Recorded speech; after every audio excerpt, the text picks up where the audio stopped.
அடுத்து ஒரு மாணவி இல்லை, கல்வி பணியே தான் சிறந்தது என்று பேச 12ஆம் வகுப்பு மாணவி ஆர் நேத்ரா அவர்களை உங்களின் அன்போடு அழைக்கின்றேன்.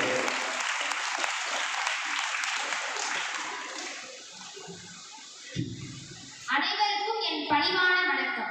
கல்வி கொடுத்த வல்லலே, படிப்பறிவு என்றால் என்னவென்றே தெரியாத இடத்தில் கல்வி கூடம் கொண்டு வந்தவரை, காட்டில் அழைத்த எங்களை கல்வி கொடுத்து மனிதராக்கியவரை, யாருமே பார்க்காத எங்களை உலகமே பார்க்க வைத்தவரை, உங்களின் பாதம் பணிந்து என் உரையை தொடங்குகிறேன். நடுவர் அவர்களே, நமது பட்டிமன்றத்தின் தலைப்பை மீண்டும் ஒரு முறை நினைவுபடுத்திக் கொள்ள விரும்புகிறேன். அண்ணல் சரஸ்வதி ஐயரின் மேலான புகழுக்கு காரணம் கல்வி பணியா அல்லது சமூக பணியா? கவனித்து பாருங்கள், கல்வி பணியா அல்லது சமூக பணியா என்பதுதான். நீங்களே கல்விக்கு தான் முக்கியத்துவம் கொடுத்து அதை முதல்ல சொல்லிட்டீங்க, அதற்கு அடுத்தபடியாக சமூக பணியா இடத்துல வந்தது. எனவே அண்ணலின் மேலான புகழுக்கு காரணம் கல்வி பணிதான். எதிரணியினர் அவருடைய சமூக பணிகள்ல பலவற்றை பட்டியலிட்டு சொன்னாங்க. அவருடைய இடத்துல மருத்துவமனை இருக்கு, வங்கி, காவல் நிலையம் எல்லாம் செயல்படுது, உண்மைதான். ஆனால் அண்ணல் சரஸ்வதி ஐயர் என்றாலே முதலில் நம் நினைவுக்கு வருவது அவர் நிறுவிய பள்ளிக்கூடமும் அவர் ஆற்றிய கல்வி சேவையும் தான்.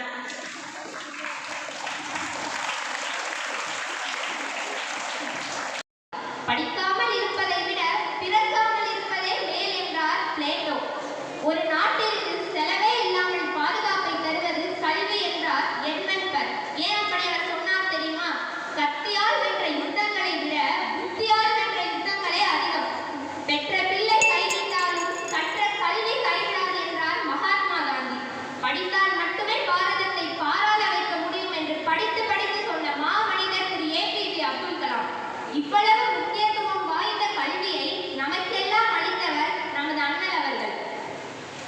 சமீபத்தில் தினமணி நாளிதழ் வெளியிட்ட புத்தாண்டு சிறப்பு மலரில் அண்ணலை பற்றிய ஒரு கட்டுரையை வாசித்தேன்.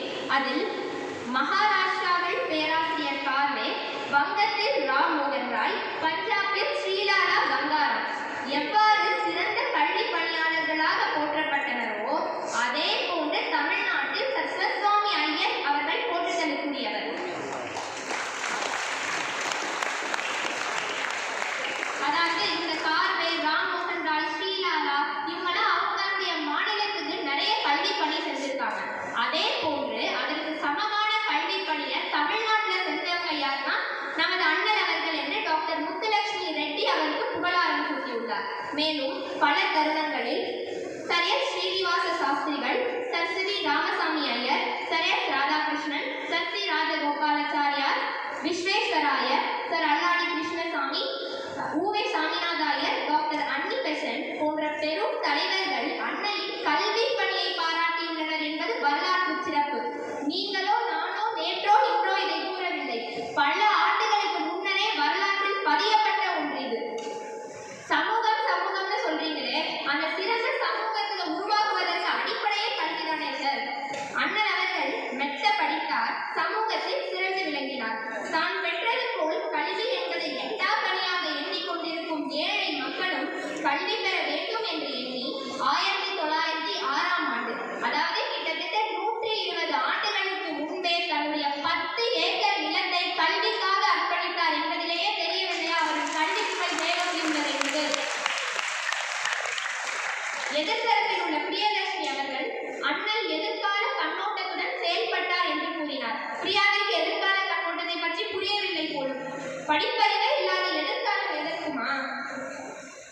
மண்ணை மட்டும் அறிந்து, நெல்லை மட்டும் விதைத்து, ஏர் பிடித்து, கைநாட்டு மட்டுமே அறிந்த ஏழை மக்களின் கரங்களில் பல வருடங்களுக்கு முன்பே பேனாவை கொடுத்தவர் எங்கள் அண்ணல் அவர்கள். எதிர்த்தரப்பில் அமர்ந்திருக்கும் மூவரையும் பார்த்து கேட்கிறேன், உங்கள் பெற்றோர்கள் எங்கு படித்தார்கள்? இங்கு நம் பள்ளியில் தானே. இவர்கள் மட்டுமல்ல, என் உறவினர்களின் பல பேர் நமது பள்ளியில் படித்து இன்று நல்ல நிலைமையில் இருக்கிறார்கள். ஏன் இங்கு அமர்ந்திருக்கும் நமது நடுவர், நமது பள்ளி முதல்வர், துணை முதல்வர்கள், நமது செயலர் அவர்கள், செயலரின் துணைவியார் அவர்கள், தெய்வத்திரு என்விஎன் ஐயா அவர்கள் என அனைவருமே இப்பள்ளியின் பழைய மாணவர்கள் தானே. இவர்களின் பள்ளியின் பழைய மாணவர்களாக இருந்ததால் தான் நம்மை போன்ற புதிய மாணவர்களை உருவாக்கும் பெரிய பொறுப்பு இவர்களிடம் ஒப்படைக்கப்பட்டுள்ளது.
இருந்தாலும் ஒரு ஏழை மாணவனுக்கு எழுத்தறிவித்ததால் தான் அவருடைய புகழ் மேலோங்கி உள்ளது என்று கூறி வாய்ப்பளித்தமைக்கு நன்றி கூறி விடைபெறுகிறேன். நன்றி.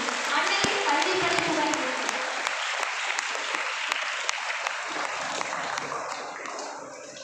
கிட்டத்தட்ட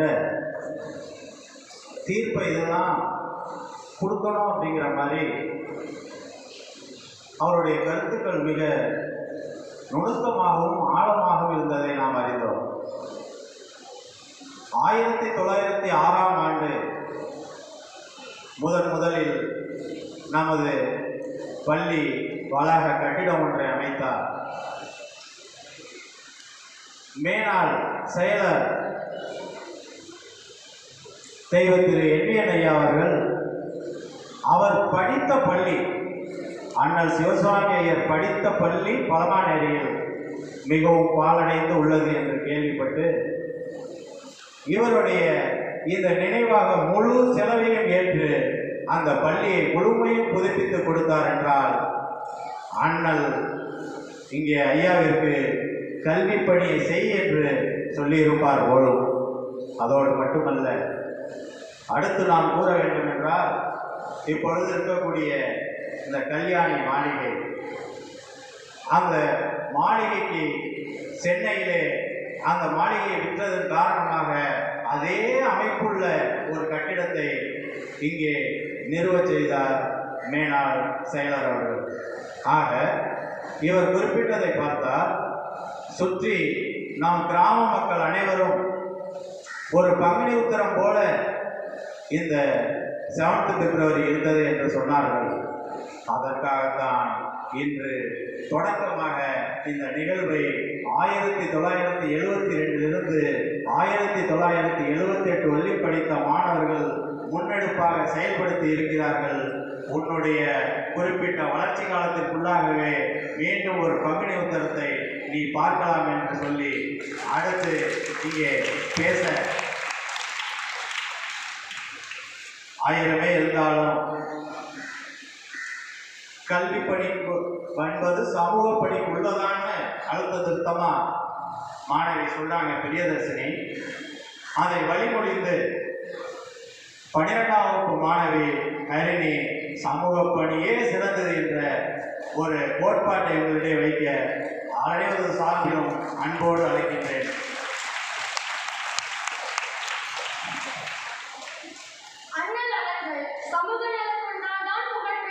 என்று தீர்க்கப்படுத்த காத்திருக்கும் எங்கள் நடுவர் அவர்களுக்கும் என் பேச்சை ஆழமாக கேட்டுக்கொண்டிருக்கும் அவையோர் அனைவருக்கும் ஒரு நிமிஷமா, இப்ப இருக்கிற உயர் நீதிமன்ற நீதிபதியோ உச்ச நீதிமன்ற நீதிபதியோ நான் இல்லை. நீங்க கேட்கறதுக்கெல்லாம் தீர்ப்பை மாத்தி மாத்தி கொடுக்கறதுக்கு முடிய தீர்ப்பு பார்ப்போம். எங்க சைடு தான் தீர்ப்பு வர கண்டிப்பா. என் பேச்சை ஆழமாக கேட்டுக்கொண்டிருக்கும் அவையோர் அனைவருக்கும் என் முதன்மை வணக்கத்தை தெரிவித்துக் கொள்கிறேன். மண்ணில் உதித்த உதிரா இளஞ்சூரியனே, இருளை அகற்றி ஒளிரும் முழுநிலவை. இந்த மண்ணில் உதித்த உதிரா இளஞ்சூரியனே, இருளை அகற்றி ஒளிரும் முழுநிலவை. காலத்தை முன்னமே கடந்த காவிய தலைவனே, எங்கள் அண்ணரே, நீங்கள் வாழ்ந்த மண்ணில் நாங்கள் வாழ்கிறோம் என்று நினைக்கும் போது பெருமையாக உள்ளது, மகிழ்ச்சி அடைகிறோம். உங்கள் சமூக தொண்டை பெரும்பாலும் அனைவராலும் அறிந்திருக்க வாய்ப்பில்லை. காரணம், சமூக தொண்டை செய்ததாக என்றைக்குமே உரைத்ததில்லை, எவரிடமும் சொல்லியதும் இல்லை. நீங்கள் அங்குதான் உயர்ந்து நிற்கிறீர்கள். நடுவர் அவர்களே, கல்வி கல்வி கல்வி என்று எதிரணியினர் பேசுகின்ற பொழுது எனக்கு எப்படி இருக்கு தெரியுமா? வீடு யார் கட்டினார் என்று கேட்டால் கொத்தனார் கட்டினார் என்று சொல்வது போல் விளையாட்டாக உள்ளது. எது உண்மை என்று அறியாமல் எதிரணியினர் பேசுகின்றனர். எது உண்மை என்பதை நான் புரிய வைக்கிறேன். இருந்தாலும் கல்லணை கட்டினது கரிகாலன், தஞ்சை பெருவுடையார் கோயிலை கட்டினது ராஜராஜ சோழன் தானமா சொல்றோம். தொடர்ந்து நடுவர் அவர்களே, அண்ணல் வாழ்ந்த காலத்தில் நிறைய தேச தலைவர்கள் சமூக தொண்டர்கள் இருந்திருப்பார்கள். ஆனால் நம் அண்ணல் அவர்கள் தேசத்திற்காகவும் போராடியுள்ளார், சமூகத்திற்காகவும் போராடியுள்ளார்.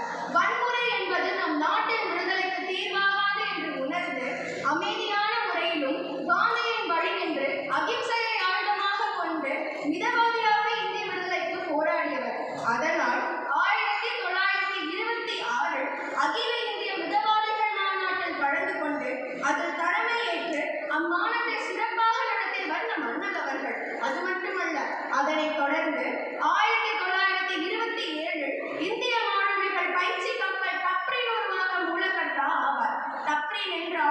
பிரிட்டிஷ் காலத்தில் கடற்படையிலும் கடல் வாணிபத்திலும் பிரிட்டிஷ்காரர்கள் தான் ஆளுமை செலுத்தினர். பிரிட்டிஷ் மட்டுமே ஆளுமை செலுத்தினர். இந்தியர்களை வெறும் கீழ்த்தட்டு செயல்கள் செய்யவே வேலைக்கு அமர்த்தினர். பின்பு இந்தியர்களுக்கு பயிற்சி கொடுப்பதன் மூலம் இந்தியர்களின் திறமை வெளிப்படும்.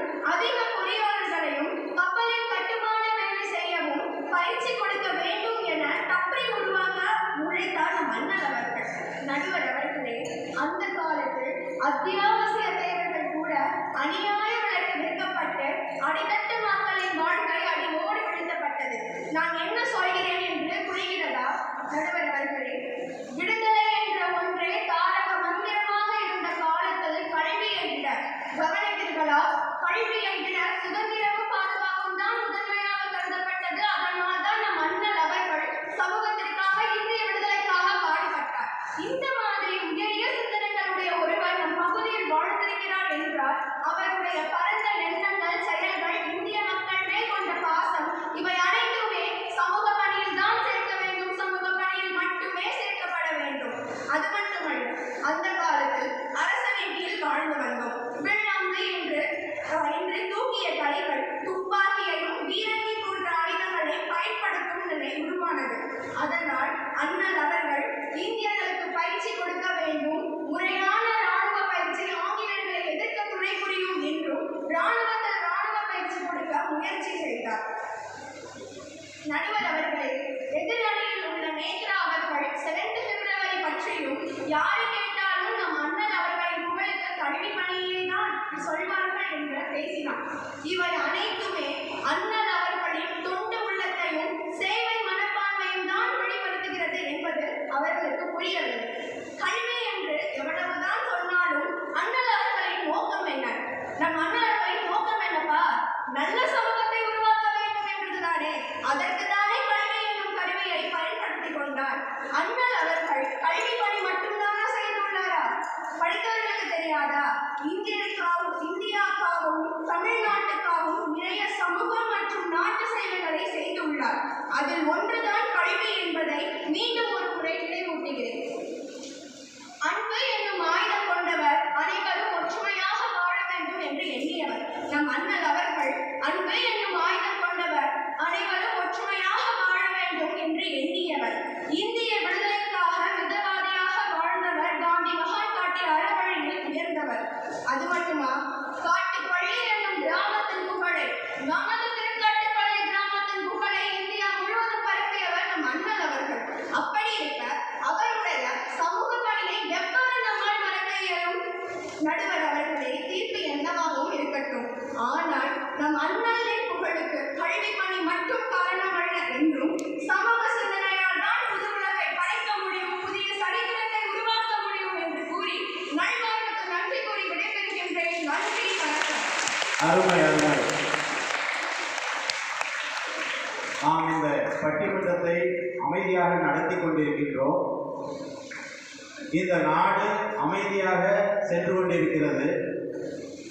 இதற்கெல்லாம் தன் உயிரை துச்சமென மதித்து எல்லைக்காவல் படையும் இராணுவமும் இராப்பகல் தூங்காமல் நம்மை பாதுகாத்துக் கொண்டிருக்கிறது. அப்படி பாதுகாத்துக் கொண்டிருக்கக்கூடிய அந்த சமூக பணிக்கு ஆழமாக வித்திட்டவர் அண்ணல் அவர்கள். அதோடு மட்டுமல்ல, இன்று குறிப்பிட்டது போல மற்ற நாடுகளிலே சென்று இந்த சமூகத்துக்கு தேவையான எழுச்சிமிகு கருத்துக்களை இங்கு கொண்டு வந்து அது சட்டமாக இயற்றவும் வழிவகுத்தவர். ஆக அவருடைய சமூக பணி என்பது இந்த குக்கிராமத்தில் தொடங்கி இந்த நாடு முழுவதும் வெளிநாடுகளிலும் பரவி இருந்தது என்பதை அழுத்த திருத்தமாக இங்கே கூறியுள்ளார்கள். இப்பொழுது இந்த 3 மாணவ மாணவிகள் அவருடைய கருத்துக்களை தெரிவித்திருந்தாலும் இந்த கல்வி பணிதான் மிக சிறந்தது என்று கூற இவர்களெல்லாம் வழிநடத்திய நம் பாலவித்யாலயாவின் இசைஞானி என்று நம் செயலர் அவர்களால் போற்றப்பட்ட ஆர்கே என்றால் யார் என்று நிறைய பேர் கேட்டார்கள். சார் கூட கொஞ்சம் அதில் வருத்தப்பட்டாங்க, முழு பேரை போட்டுக்கலாமே. ஆனால் ஒரு சினிமா நடிகர் ஆர்கேன்னு இருக்காரு, அவர் தான் வரப்போறாருன்னு எல்லாம் நினச்சிட்டு இருந்தாங்க. திருவாளர் ஆர் கேசவன் நமது பள்ளியின் துணை முதல்வர் முதன்மை வேதியியல் ஆசிரியர் கல்வி பணி பேச உங்களது கனவோசத்தோடு அழைக்கின்றேன். அன்னை தமிழுக்கும் என் பள்ளியின் தலைவர் மற்றும் செயலர் உட்பட்ட அறிவில் சிறந்த அவையோர் அனைவருக்கும் என்னுடைய மாலை வணக்கத்தை தெரிவித்துக் கொண்டு, அண்ணல் சார் PSS அவர்களின் மேலான புகழுக்கு காரணம் கல்வி பணியே என்பதன் தொகுப்புரையை வழங்குகின்றேன். நடுவர் அவர்களே, தலைப்பு அண்ணல் சார் சிவசாமி ஐயரின் புகழுக்கு காரணம் கல்வி பணியா அல்லது சமூக பணியா? ரெண்டுமே அவர் செஞ்சிருக்காருன்னு அர்த்தம். எது மேலோங்கி நிற்கிறது அப்படின்னு கேட்டுக்கணும். முதல்ல இதுக்கு அர்த்தம் தெரிஞ்சுக்கணும். கல்வினா என்ன, சமூகம்னா என்ன, கல்வி பணினா என்ன, சமூக பணினா என்னன்னு அர்த்தம் தெரிஞ்சாலே தீர்ப்பு உங்களுக்கு இலகுவாயிடும். தீர்ப்பை நீங்கள் எப்படி வேணாலும் சொல்லலாம். அது நம்மளோட சிவசாமி ஐயரோட புகழுக்கு தான் புகழ் சேர்க்குமே தவிர, முதல்ல கல்வி என்ன அப்படின்னா என்ன, அடுத்து சமூகம் என்றால் என்ன அப்படிங்கிறத நான் சொல்லிட்டேன்.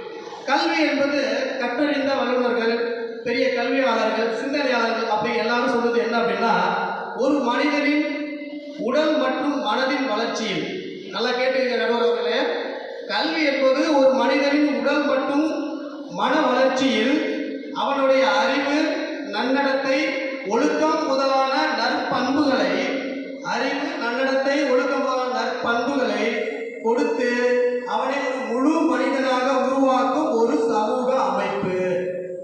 கல்வி என்பது சுருக்கமாக சொல்லணும்னா ஒரு சமூக அமைப்பு. தத்துவஞானி கன்ஃபியூசியஸ் சொல்கிறார், கல்வி என்பது ஒரு சமூக நிறுவனம் இல்லை, இட்ஸ் a social institution. அங்கே என்ன சொல்லி தருவான் அப்படின்னா, கல்வி இருந்தால் மட்டும்தான் சமூகத்துக்கு பயன்படுமாறு நம்மால் நடந்து கொள்ள முடியும் என்பது இதிலிருந்து தெரியும். அடுத்தது நான் சமூகத்துக்கு வந்துடுறேன். சமூகம் சமூகம் இங்கே பேசுகிற எல்லா குழந்தைகளும் ஏதோ ஒரு பதட்டத்தோட பேசிட்டு இருக்காங்க. நீ சாதாரணமாக பேசலாம், தீர்ப்பு எப்படினாலும் வந்தாலும் நம்மளோட ஐயா சார் சிவசாமி இருந்தானே புகழ். நடுவர் அவர்களே, தீர்ப்பை எங்களுக்கு சொல்லுமாறு கேட்டுக்கொள்கிறோம் அப்படி மாதிரியே பேசிட்டு 3 பேருமே.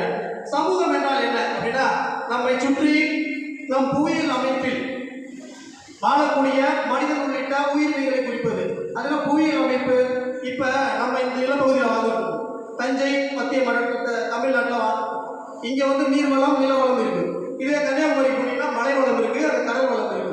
ராஜஸ்தான் போனீங்கன்னு வச்சுங்க, அங்கே பாலை வளம் இருக்குது. அது மாதிரி ஒவ்வொரு பகுதிக்கும் ஒவ்வொரு வளங்கள் இருக்குது. ஸோ அந்த வளங்களில் அதை சார்ந்துதான் மனிதர்களின் வாழ்க்கை அமையும்.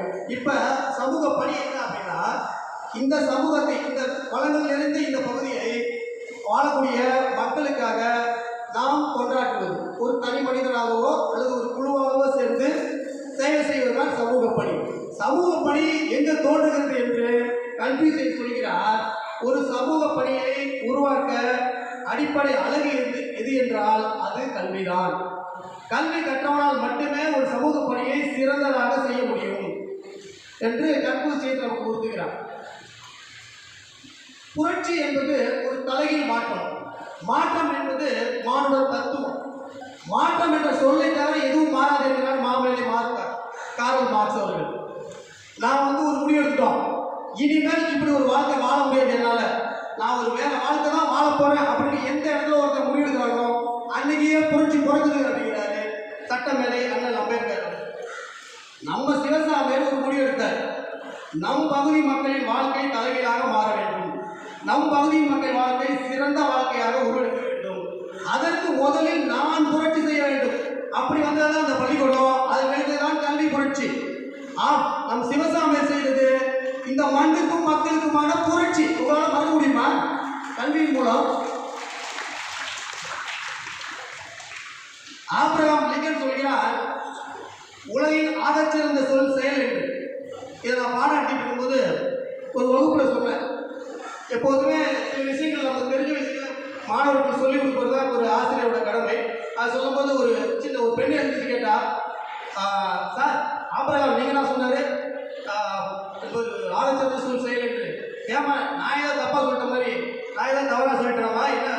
எனக்கு ஒரு டவுட் வந்துச்சு. என்ன காரணம்? ஏன் ஆமாம் ஆபிரகாம் நீங்கள் தான் சொன்னார். இல்லை சார், நான் சிவகார்த்திகேயன் சொன்னார்னு நினச்சிட்டேன். சிவகார்த்திகேயன் அவருக்கு சொல்றாரு, ஏதோ ஒரு சினிமா சொல்லியிருக்காரு சிவகார்த்திகேயன். ஆபிரகாம் லிங்கன் ஒரு செருப்பு தைக்கும் தொழிலாளியின் மகன். அவன் கஷ்டப்பட்டு அமெரிக்க ஐக்கிய நாடுகளின் அதிபராகிறான். அவன் தன்னுடைய தேசிய கொடியை, அந்த நாட்டு தேசிய கொடியை ஏற்றுவிட்டு பேசிய வார்த்தைகள் இருப்பாங்க, அதுதான் ஒரு ஆகச்சிறந்த சொல் என்பது செயலில் காப்பி வேண்டும், செயல் என்று. அவன் பேசிய அந்த பேச்சு மட்டும்தான் இன்று வரையும் சிறந்த பேச்சாக உலகிலே கருதப்படுகிறது. பேசிய நிமிடங்கள் எவ்வளவு தெரியுமா? 3 நிமிஷம். இங்கே நிறைய பேர் நிறைய கருத்துக்கள்லாம் பேசுவாங்க, நிறைய பேர் பேசியிருக்காங்க, 1 மணி நேரம் 2 மணி நேரம் பேசக்கூடிய ஆளுங்க இருக்காங்க. ஆனால் அவன் பேசிய அந்த 3 நிமிடம் தான் உலகின் சிறந்த பேச்சாக இன்று வரை நமக்கு தெரிந்து கொண்டிருக்கிறது. நம்ம தமிழக அரசின் முன்னாள் தலைமைச் செயலாளர் ஐயா இறையன் அவர்கள் ஒரு புத்தகம் எழுதியிருக்கார், போர் தொழில் பழகு அப்படிங்கிற ஒரு புத்தகம். அதை எல்லாரும் வாங்கி படிக்கணும், குறிப்பாக ஆசிரியர்கள் படிக்கணும். அது அவர் என்ன சொல்றார் அப்படின்னா, ஒரு படை வெற்றி பெற வேண்டும் என்றால் அது இருக்கிற வீரர்களை பொறுத்தல்ல. வீரர்கள் எண்ணிக்கை எத்தனை வேணாலும் இருக்கலாம், எவ்வளோ வேணாலும் இருக்கலாம், 5000 பேர் இருக்கலாம், 50,000 பேர் இருக்கலாம், 500 பேர் கூட இருக்கலாம். வீரர்கள் எத்தனை பேர் இருக்கிறார்கள் என்பது முக்கியம் அல்ல. இப்போ எது முக்கியம்? வீரர்களிடம் இருக்கக்கூடிய அந்த ஈடுபாடு தான் முக்கியம். எத்தனை பேர் ஈடுபாட்டுடன் செயல்படுகிறார்கள் என்பதுதான் முக்கியம். 5000 பேர் இருக்கிறவங்க 50,000 பேர் இந்த படையை தேய்ச்சிருவோம். அதுபோல நாம் அவர் சொல்லும்போது, நாம் ஒரு செயலில் ஈடுபடும் போது ஈடுபாட்டுடன் தனக்கு உரித்தான அறிவை பயன்படுத்தி செயல்பட்டோமானால் அந்த செயல் சிறந்த செயலாக இருக்கும். இது இறையன்பு சொல்லக்கூடியது. நம்ம சர்பிஎஸ்எஸ் அவர்கள் ஒரு புத்தகம் எழுதியிருக்காரு, நிறைய பற்றி தெரியுமா என்னன்னு தெரியல, evaluation of Hindu moral ideas அப்படின்னு. அது அவர் எழுதின புத்தகம் கிடையாது. கொல்கத்தா பல்கலைக்கழகத்திலையும் சென்னை பல்கலைக்கழகத்திலையும் அவர் ஆற்றிய உரையின் தொகுப்பு. அந்த புத்தகத்தில் அப்படியே ஐயா இறையன்பு என்ன சொன்னாரோ அதை அப்படியே எழுதினார். என்னுடைய செயல்களுக்கு நற்செயல்களுக்கு காரணம் நான் ஈடுபாட்டுடன் பயின்ற கல்வியும் என்னோட அறிவும் தான் காரணம். எந்த இடத்துலையும் ஒரு சமூக பணி சொல்லவே இல்லை. நல்லா தெரிஞ்சுக்க முடியும். அடுத்தது நம்ம ஐயா சர்பிஎஸ்எஸ் அவர்கள் நீதிமன்றத்துக்கு வந்தாங்கன்னு வச்சுக்கல, நீதிமன்றத்துக்குள்ள நுழைவாங்க அப்படின்னா அங்கே இருக்க சீனியர் லாயர், ஜூனியர் லாயர், ஏன் ஜட்ஜு எல்லாரும் கூட கட்சின்னு அமைதியாக உட்காந்துருப்பாங்க. ஏன் அவர் சமூக பணி ஆட்டினார்னா, கல்வி கற்றறிந்த பெரிய ஞானி உள்ள வந்தாருன்னு வச்சுக்கல, சட்டத்தாலே அடிப்பார். அவர் பேச்சில் அவர் பெற்றதை கற்றறிந்தால அறிவால சட்டத்தாலே அடிப்பாருன்னு எல்லாத்துக்கும் பயம். இந்தியாவிலேயே விஎஸ் சீனிவாச சாஸ்திரிகள், அவர் பேர் சில்வர் டங் பர்சன், வெள்ளி நாக்குடையவர். அப்படின்னா என்ன இருக்குன்னா, பெரிய வழக்கறிஞர், எந்த கேஸ் எடுத்தாலும் தவறு பண்ணிருக்கிறார். எவ்வளோ பெரிய ஆளாக இருந்தாலும் எதிர்த்து ஒரு கேள்வி கேட்டால் சட்டத்துக்கு முன்னாடி அவருக்கு முன்னாடி யாரும் எதிர்த்து நிற்க முடியாது. அவருக்கு டவுட் வந்தாலே யார் கேட்பார் தெரியுமா? எதிரணியில நம்முடைய பிஎஸ்எஸ் அவர்கள் தான். அப்பேற்பட்ட ஆள்.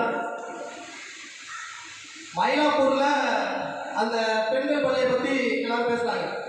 அங்கே அந்த பள்ளியை தரம் உயர்ந்ததுக்கு பணம் இல்லை, யாருக்குமே அவர் கேட்கல. இதை கொடுங்க அதை கொடுங்க யாரும் கேட்கல.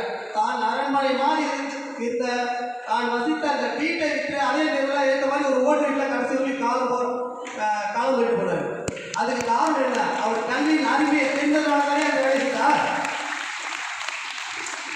என் அணியை சேர்ந்த விஸ்வா பேசும்போது சொன்னார், யாரோ ஒரு ஆங்கிலேயர் நமது அண்ணல் அவர்களிடம் இந்த மாதிரி எத்தனை குழந்தை இருக்கு கேட்டார். ஒரு 2 குழந்தை, ஒன்று திருக்கார்பள்ளியில், இன்னொரு சென்னை மயிலாப்பூரில் இருக்குது, ஒரு ஆண் ஒரு பெண் அப்படின்னு. கேட்ட ஆங்கிலேயர் உயிரோடு இல்லை, சொன்ன அண்ணல் அவர்களும் உயிரோடு இல்லை.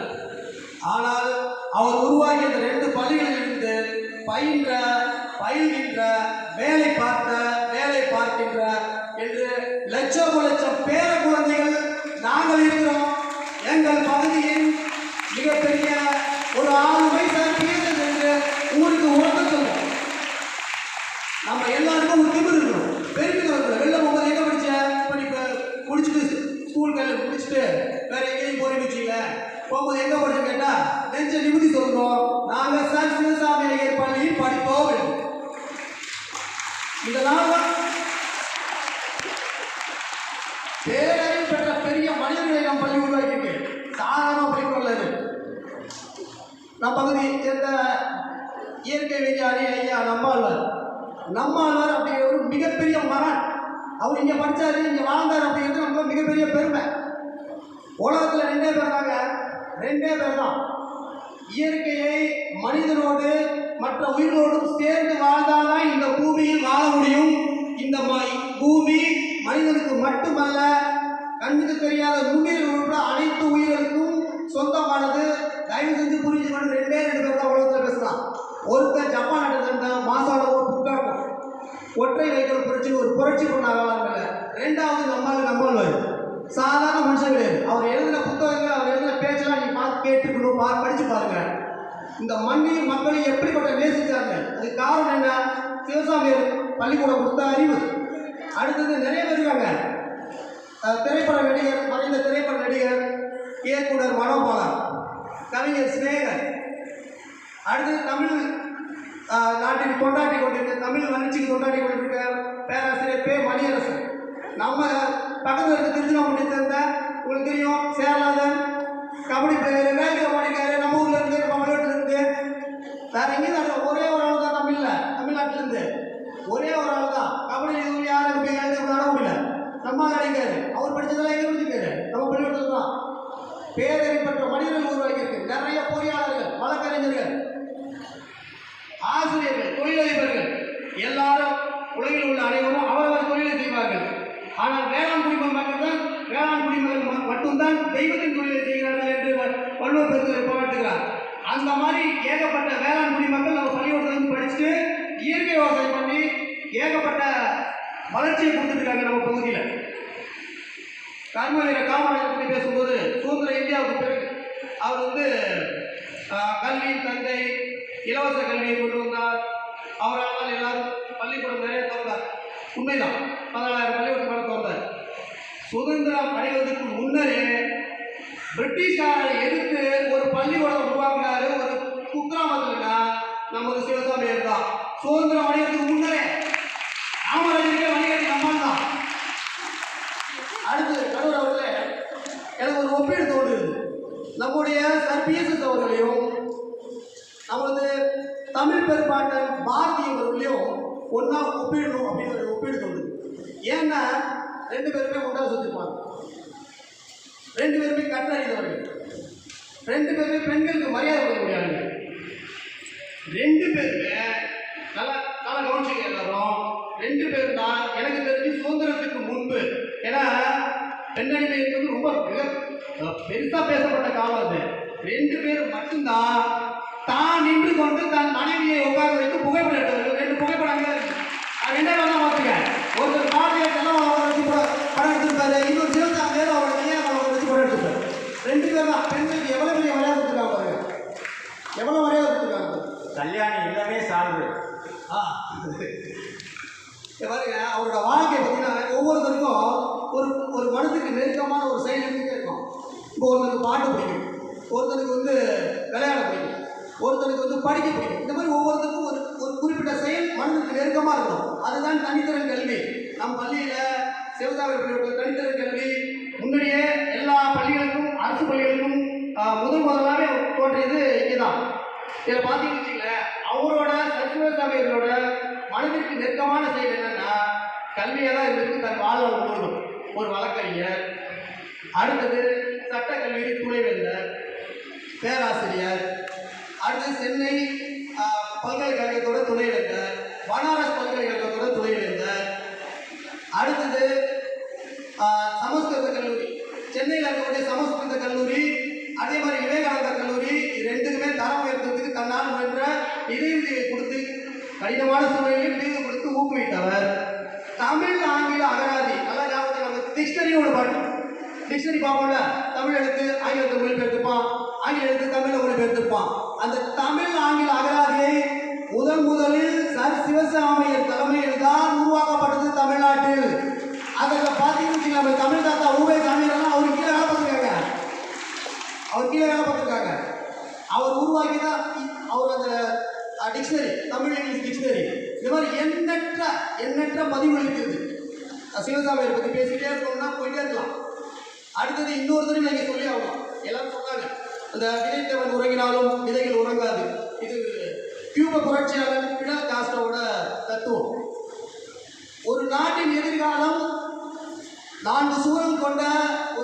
வகுப்பறையில் தான் தீர்மானிக்கப்படுகிறது என்கிறார் பண்டிட் ஜவஹர்லால் நேரு.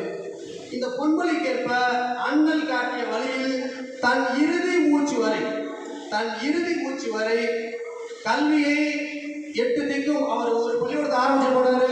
இங்கே 4-5 பள்ளியோட ஏகப்பட்ட கட்டடத்தை எப்படி ஷாஜகான் காலம் முகலாயர்களின் கட்டடங்களின் பொற்காலமோ அதே போல் நம்முடைய மறைந்த கல்வி காவலர் தெய்வ திரு எம்.என். ஐயாவின் காலம் சர் சிவசாமி ஐயரின் கட்டடங்களின் பொற்காலம். அதையும் நம்ம இங்கே குறிப்பிட்டாங்க. ஏன்னா அவர் காட்டி வழி அது வந்து இப்படியே கொண்டு இருக்காங்க, இன்னும் கொண்டு போயிட்டு இருக்காங்க எல்லாரும்.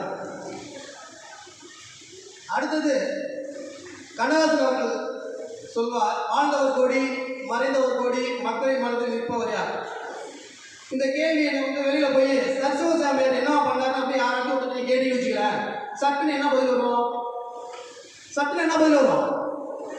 யாருக்கும் தெரியுமா? பள்ளிக்கூடம் கட்டினாரு, படிக்க வச்சாரு, போலீஸ் கட்டினாரு, சப் ரிஜிஸ்டர் ஆஃபீஸ் கட்டினாரு, ஹாஸ்பிட்டல் ஆரம்பிச்சாரு, இதெல்லாம் சொல்ல மாட்டாங்க. பள்ளிக்கூடம் கட்டினாரு, படிக்க வச்சு இங்கே படித்தாலே எல்லாமே கட்டிக்கலாம். இப்போ அங்கே வேலை பார்க்குறவங்களா படிச்சுட்டு போகிற வேலை பார்க்குறவங்களா இல்லை வெளியில் சும்மா தெரிஞ்சுட்டு வேலை பார்க்குறாங்களா? ஒரு டாக்டர் படிக்குமா வேணாமா? கல்வி அறிவு இருக்குமா வேணாமா? அங்கே சப் ரிஜிஸ்டர் கல்வி அறிவு இருக்குமா வேணாமா? ஒரு காவலர் அது கல்வி அறிவு வேணும் இல்லை? எல்லாத்துக்கும் அடிப்படையான ஒரு புகழ் எது அப்படின்னா கல்விதான். எதிரினை சேர்ந்த எல்லாரும் சொன்னாங்க, இன்னும் இப்போ சமூக அறிவியல் ஆசிரியர் வர போகிறாங்க, அவங்க வேறு சேர்த்து சொல்லுவாங்க. என்னன்னா டப்ளின் அந்த கப்பலை பற்றி சொல்லியாங்க. டப்ளின் கப்பலில் அவர் இந்திய இளைஞர்களுக்கு வேலை வேண்டும் என்பதற்காக போராடினார். இராணுவத்தில் இளைஞர்களை சேர்த்து கொண்டார். அடுத்தது மிதவாதியாக இருந்தார். இது எல்லாமே இவர் சர் சிவசாமியை சொல்ல ஆங்கில அரசு கேட்டுக்கிட்டே இருந்துச்சு. இப்போ நான் இருக்கேன், நீங்கள் இருக்கீங்க, யாரோ ஒருத்தர் இருக்காங்க. இப்போ நமக்கு தமிழக அரசு இருக்குது, இந்திய தொழில் அரசு இருக்குது. அவங்கள்ட்ட போய் சொன்னோன்னே எது செய்யுங்க அப்படின்னு சொன்னால் அவங்களே செஞ்சுருவாங்களா? செய்வாங்களா? தாக்கத்தின்னு ஒன்று வேணும்ல, அதுதான் அவர் கற்ற இந்த கல்வி. அவருக்கு முன்னாடி வெள்ளக்காரன் எதுக்கு பயந்தாலும் இல்லையோ, ஏன்னா வெள்ளம் தெரிஞ்சுக்க இந்திய சுதந்திரத்துக்கு முன்னாடி அடக்குமுறை ஒடுக்குமுறையெல்லாம் இருந்த காலம், யாரும் வெள்ளம் எதுவும் பேச முடியாது. சர்ச்சைகள் எப்படி தெரிஞ்சுங்களா?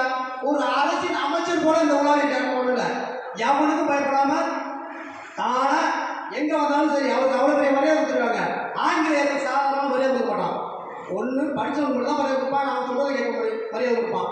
அவர் சர் சிவசாமியார் ஆங்கிலேயர் சொல்கிறத கேட்ட மாதிரி நமக்கு வரலாறு கிடையாது. ஏன்னு வச்சுக்க, ஆங்கிலேயர்கள் எதிர்த்து தான் பள்ளிக்கூடத்தையே ஆரம்பித்தார். அந்த பள்ளிக்கூடத்தை ஆரம்பிச்சதே ஆங்கிலேயர் எதிர்த்து தான். அவன் சொன்ன கல்வி தான் படிக்கணும், அவன் போட்ட பாடத்திட்ட தான் படிக்கணும்னு சொல்லிட்டு இருந்த காலத்தில் என் பகுதிக்கு நான் தான் பள்ளிக்கூடம் ஆரம்பின்னு சொல்லி அவர் ஆரம்பிச்சதே ஆங்கிலேயர் இருக்கு. ஆனாலும் மரியாதை கொடுத்தான் ஆங்கிலேயர். ஏன் கொடுத்தா? அவர் கற்றறிந்த கல்வி. அவங்க ஏவுகணை நாயகர் அப்துல் கலாம் அவர் சொல்வார், அவருடைய பிறப்பு சாதாரணமாக இருக்க வேண்டும், இறப்பு ஒரு சரித்திரமாக இருக்க வேண்டும். அண்ணனின் பிறப்பு எப்போதுமே சரித்திரம். இது வந்து புகழ்காக பேசுறது கிடையாது. சர் பிஎஸ்எஸ் என்பது பெயர் அல்ல, அது ஒரு வரலாறு. வாய்ப்புக்கு நன்றி, வணக்கம்.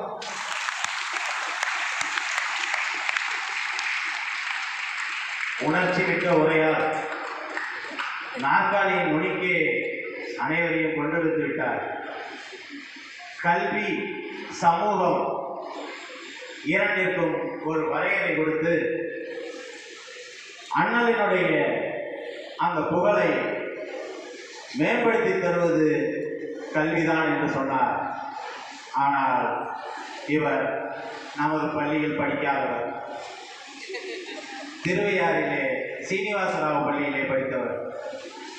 அந்த புத்தகங்களை எல்லாம் சொல்லும் போதே அதுக்காக தேடி எடுத்து அந்த கருத்துக்களை உள்வாங்கி ஒரு உணர்ச்சி மிக்க ஒளிப்பிழம்பாக கல்வி பணிதான் சிறந்தது என்று கூறிவிட்டு சென்றிருக்கிறார்கள். இதை இல்லை மறுத்து சமூக அறிவியல் ஆசிரியர் சமூகத்திலே அந்த கருத்துக்களை எல்லாம் மாணவர்களுக்கு தினமும் போதித்துக் கொண்டிருக்கிறார். திருமதி என் சோபனா அவர்களை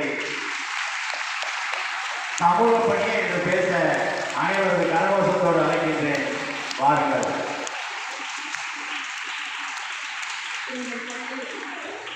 தலைவர் அவர்களுக்கும் நடுவர் அவர்களுக்கும் ஞாபகம் வருதே ஞாபகம் வருதே ஞாபகம் வருதே பொக்கிஷமாக நெஞ்சில் பொதிந்த நினைவுகள் எல்லாம் ஞாபகம் வருதே என்று இன்று முதல் இவருக்கு இசை பேரரசி என்ற பட்டம் வழங்கப்படுகிறது. நன்றி நன்றி என்று தன்னுடைய பழைய எண்ணங்களை ஆழமாக பதித்து அமர்ந்திருக்கும் எங்கள் பள்ளி முன்னாள் மாணவர்களை வரவேற்று அனைவரையும் வணங்கி என் உரையை தொடங்குகிறேன். நடுவர் அவர்களே, எதிரணியினருக்கு பொதுவாக சொல்லுவாங்க, ரொம்ப படித்தவங்க நிறையா விஷயத்தை யோசிக்க மாட்டாங்க, என்ன தோணுதோ கடகடன் பேசிடுவாங்கன்னு தான் சொல்லுவாங்க. அதே போல எதிரணியினர் நாங்கள் சொன்ன 3 பேர் சொன்ன எந்த விஷயத்தையும் அவங்க சரியாகவே புரிஞ்சுக்கல. என்னன்னா, அண்ணல் அவர்கள் பள்ளிக்கூடம் திறந்தார், ஏழை குழந்தைகளுக்கு கல்வறிவு கொடுத்தார், பெண் கல்விக்கு முக்கியத்துவம் கொடுத்தார். அதை யார் மறுத்தார்? யார் மறுக்கல, யார் குறைவாகவும் சொல்லல. ஆனா இதெல்லாம் ஏன் கொடுத்தாங்கிறத யோசிக்க வேண்டாமா? அங்கதானே அவர் நிற்கிறாரு. ஏன் கொடுத்தார்? தமிழ்நாட்டில் உள்ள சிறிய கிராமம் முன்னேற வேண்டும் என்ற சமூகம் எண்ணம் அவரிடம் ஆழமாக இருந்ததால் அவர் இந்த கல்வி கூடங்களை திறந்தார் என்பதை யாரும் மறக்கக்கூடாது. பொதுவாக நம் அண்ணல் அவர்கள் எவ்வாறு என்றால், நிதான புத்தி, நேரிய பார்வை, நின்று கண்டறிந்து சரியான முடிவெடுத்தல், தனித்திறமை, உண்மைக்காக உழைத்தல், நதி போல நீண்ட சமூக எண்ணங்களை உடையவர் நம் அண்ணல் அவர்கள்.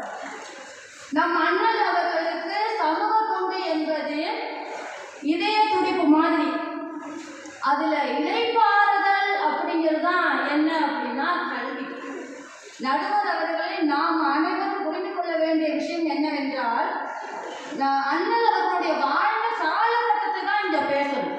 இப்ப பள்ளிக்கூடம் மூலமா அவங்க இருந்தாங்க, நிறைய சொல்லலாம். ஏன்னா கட்டிடங்களாக கல்விக்கூடங்கள் நிமிர்ந்து நிற்குது. அன்னைக்கு நிமிரவே முடியாத சமுதாயத்தை நிமிர்த்தி கொண்டு வந்தவர் யார் என்றால் நம் அண்ணல் அவர்கள். எழவும் முடியாமல், அழவும் முடியாமல், கழனியில் உழவும் முடியாமல், தன் உண்மையான கடத்தினை தளர்ந்து கலராமலேயே தேடி அடங்கவும் முடியாமல் அடக்கவும் தெரியாமல் இருந்த வெள்ளை நிறம் மாட்டிக்கொண்டு பரிதவித்த அந்நாளில் ஒரு அரசியல்வாதியாக, ஒரு மக்கள் நலவாதியாக, மக்கள் தொண்டனாக பணியாற்றியவர் யார் என்றால் நம் அண்ணல் சிவசுவாமி ஐயர். கல்வி எவ்வளோ பேசிக்கலாம், ஆனாலும் அன்றைய காலத்தை தான் நம்ம யோசித்து பேசணும். இன்றைக்கு இருக்கக்கூடிய கட்டிடங்களை பார்த்து நாம் எந்த ஒரு முடிவும் எடுக்கக்கூடாது என்பதை நடுவர்கள் கவனத்தில் கொள்ள வேண்டும். பொதுவாக வழக்கறிஞராக பணியாற்றியவர் படித்தவர் தானே, அவர் படித்தவர் தானே எல்லாம் ஆரம்பிச்சாரு. இல்லை, அண்ணல் அவர்கள் வசதியான குடும்பத்தை சேர்ந்தவர், ஏழைகளுக்கு செய்ய வேண்டும் என்னும் எண்ணம் உடையவர். அதனால்தான் வழக்கறிஞராக இருந்த நாளில் நான் கேட்டறிந்த செய்தி, வெள்ளையர்களிடம் அடிபட்டு துன்பப்பட்டு கஷ்டப்படக்கூடிய காலங்கள்ல வெள்ளையரை எதிர்த்தவர்களை சிறையில் அடைத்தனர். அப்பொழுது நம் அண்ணல் அவர்களை சிறையிலிருந்து மீட்க நிறைய முயற்சிகளை மேற்கொண்டால் அவர்களை மீண்டும் அழைத்து வந்தார். இது சமூக பணி இல்லையா? விடுதலைக்காக போராட வீரர்களை அழைத்து வந்த சமூக பணி இல்லையா? அது மட்டும் இல்ல, இராணுவத்தில் இந்தியாவில் எல்லா இடங்களிலும் பார்த்தீங்கன்னா வீரர்களை தேர்வு செய்து பாதுகாப்புத்துறைக்கு அனுப்பி வச்சுட்டு இருந்தாங்க. ஆனா தென்னிந்தியாவில் தமிழ்நாட்டில் பார்த்தீங்க அப்படின்னு சொன்னா வீரர்களை தேர்ந்தெடுக்கிறதுல மிக குறைவான அளவே செஞ்சுட்டு இருந்தாங்க. அந்த சமயத்தில் இராணுவத்தில் உறுப்பினராக இருந்த நம் அண்ணல் அவர்கள் தமிழ்நாட்டின் வீரர்களை தேர்ந்தெடுத்து இந்திய பாதுகாப்புத்துறைக்கு அனுப்பி வைத்தார். இது சமூக பணி இல்லையா? நாட்டுக்காக வீட்டுக்காக உழைக்கிறவங்களை பார்க்கணுமா, இல்லை நாட்டுக்காக உழைக்கிறவங்களை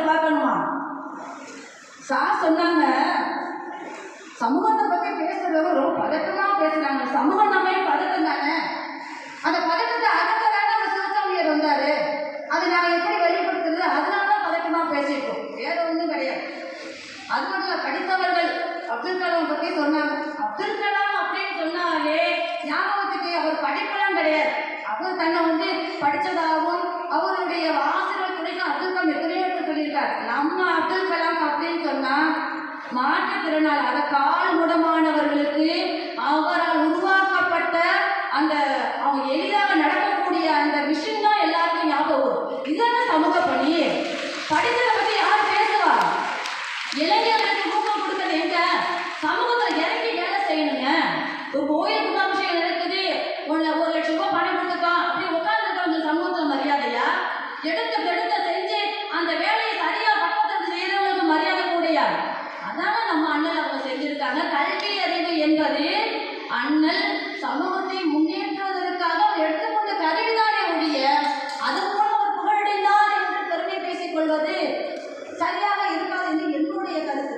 அது மட்டும் இல்ல, அன்னை பெசன்ட் அம்மையார் எல்லாருக்குமே தெரியும். அவர் பெண்களுக்காக போராடி இருக்காங்க, நாட்டு விடுதலைக்காக போராடி இருக்காங்க. அப்ப அவங்களோட சேர்ந்து பிரிட்டிஷ் அவர்கள் இந்தியர்களுக்காக புதிய கொள்கைகளை உருவாக்குனாங்க.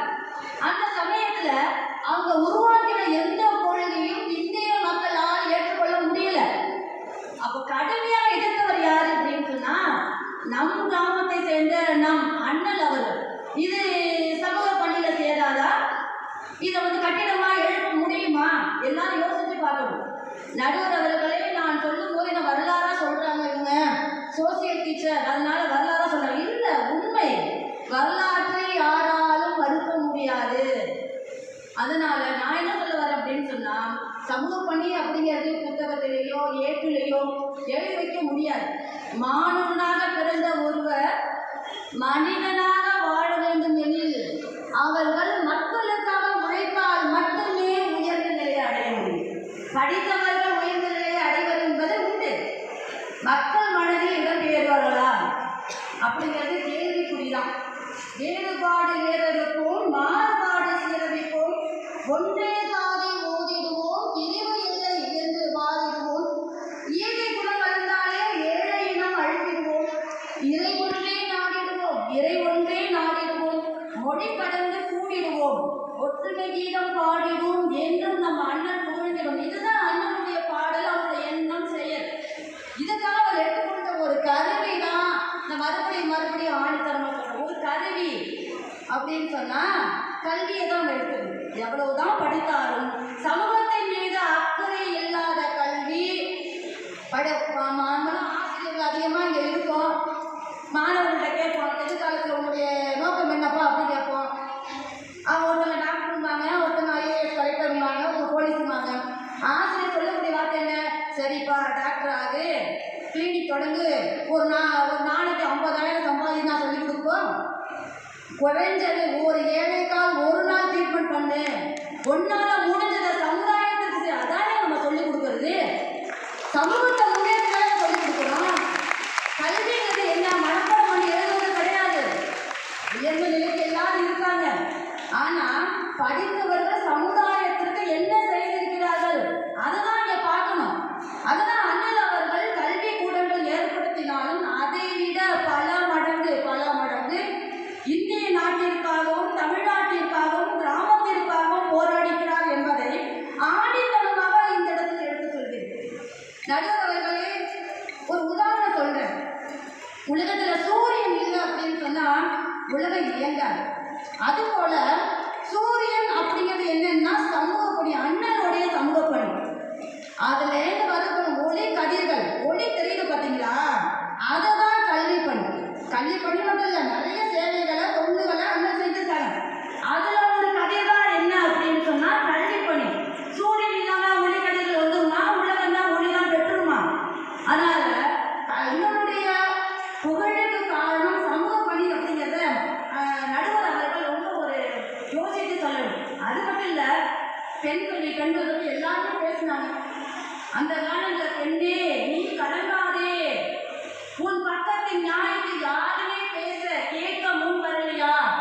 நான் வருகிறேன், நீதான் இந்த உலகத்தில் முதல், எல்லோரும் உன்னை புரிந்து கொள்வதை எதிர்த்து வை உன் காலடியே கல்வி கூடங்களில், அதனால் முன்னேற்ற சமுதாயத்தை.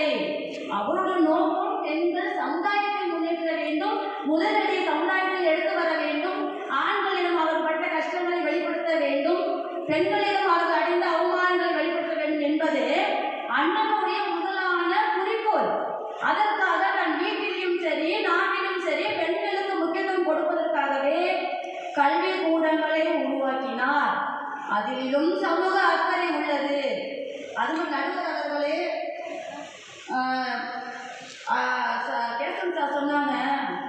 இஸ்லாமிய ஸ்கூலில் படிக்கிறதுக்கு எல்லாரும் ஆர்வமாக வந்து சேருவாங்க. ஒரு பெற்றோரை கேட்டேன், எதுக்கு இந்த ஸ்கூலில் சேர்த்துருக்கீங்க? அவங்க சொன்ன முதல் வார்த்தை என்னன்னா, டிசிப்ளின். டிசிப்ளின் என்னுடைய குழந்தைகளுக்கு முழுமையான பாதுகாப்பு இங்கே இருக்கு. படிப்புங்கிறது ரெண்டாவதாங்க. நாங்கள் படிச்சுக்கிறோம், வேலைக்கு போகிறதெல்லாம் பண்ணிக்கிறோம். டிசிப்ளின் இருக்குங்க, நல்ல ஒழுக்கம் இருக்கு, நல்ல ஆசிரியர்கள் இருக்காங்க, கற்றுத்தரக்கூடிய இடம் இது. அப்படிங்கும் போது அதுக்காக முதல்ல நான் சேர்க்கிறேன். கல்விங்கிறது எல்லா இடத்துலையுமே சொல்லிக் கொடுப்பாங்க, ஆனால் டிசிப்ளின்ங்கிறது நம் சிறுசமூக பள்ளியில் மட்டும்தான் சொல்லிக் கொடுப்பாங்க அப்படிங்கிறத இங்கே ஆழமாக தெரிவிச்சுக்கணும். இறுதியாக ஒன்றே ஒன்று சொல்லி என்னுடைய உரையை முடித்துக் கொள்கிறேன். ஒரு கட்டிடம் இருக்கு. கட்டிடத்தில் வெளிப்புறத்தில் பார்த்தீங்க அப்படின்னா அழகாக பெயிண்ட் எல்லாம் அடிச்சிருக்காங்க. எல்லாரும் பார்ப்பாங்க, அப்பா கட்டிடம் எவ்வளோ அழகாக இருக்கு, பெயிண்ட் எல்லாம் அடிச்சு சூப்பராக இருக்கு. அது அறியாமை, எதிரறிஞர் போல. கட்டிடம் அழகாக உறுதியாக இருக்க காரணம் என்ன தெரியுமா? அது உள்ளுக்குள்ளே இருக்கக்கூடிய தரமான செங்கற்கள், உயர்வான இரும்பு கம்பி, வலிமையான சிமெண்ட், இது மூணு கலந்து பில்டிங் நல்லா இருந்தாதான் வெளியே இருக்கக்கூடிய பெயிண்ட்டுக்கு மரியாதை. வெளியே மட்டும் பார்த்துட்டு உள்ள பில்டிங் நல்லா இருக்குன்னு சொல்லக்கூடாது. உள்ளுக்குள்ள எப்படி உறுதியா இருக்கு அப்படிங்கிறத வந்து எல்லாருமே மனசுல வச்சுக்கணும். அதே போல சமூக பணி அப்படிங்கிறது என்னன்னா தெரியாது, அது வெளியே தெரியாது. அது பில்டிங் போல உள்ளுக்குள்ள இருக்கக்கூடிய கட்டுமான பொருட்கள். கல்வி பணி அப்படிங்கிறது என்ன தெரியுமா? வெளியே தெரியக்கூடிய பெயிண்ட். நடுவர்களே, ஒரு கடினமான கேள்வி உங்களை கேட்கிறேன், பதில் சொல்லுங்க. ஒன்று பெருசா ரெண்டு பெருசா? தீர்ப்பை கேட்குறீங்களா? ஃபர்ஸ்ட் இல்லை, என்னுடைய கேள்வி நீங்க பதில் சொன்னா ஒன்று பெருசா ரெண்டு பெருசா? உங்களுக்கு ஒரு வாழைப்பழம் வேணுமா, ரெண்டு வாழைப்பழம் வேணுமா? ரெண்டு வாரம். அப்ப இரண்டாவது இருக்கக்கூடிய சமூக பணி தான் உயர்ந்தது என்று கூறி வாழைப்பழம் ஏற்படுகிறேன்.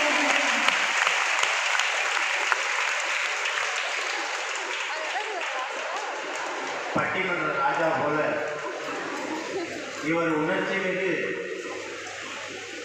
கல்வி பணியை பற்றி சொன்னதற்கு பாரதி பாஸ்கர் போல ஒரு எழுச்சி மிகு கருத்தை நம்மிடையே பதிவிட்டிருக்கிறார்.